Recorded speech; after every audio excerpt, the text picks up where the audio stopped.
recorded more health questions in our special video booth. Was vitamin C cure colds? That's one for Dr. Salia Assam. It's a health message that's so ingrained it almost feels like common sense. Take a vitamin C pill every day and you won't get a cold. And if you do get one, take an extra large dose and that will knock it on the head. But what's the evidence?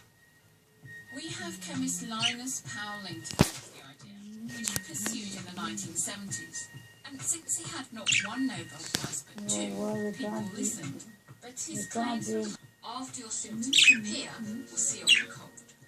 The endless search for a cure for the common cold continues, and the most recent big hope has been zinc.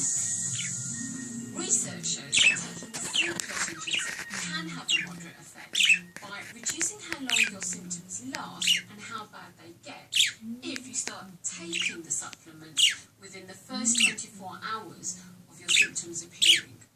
Zinc works by stopping the cold virus from replicating, but the downside is that zinc lozenges can leave a bad taste in your mouth and cause nausea. Scientists say that the cure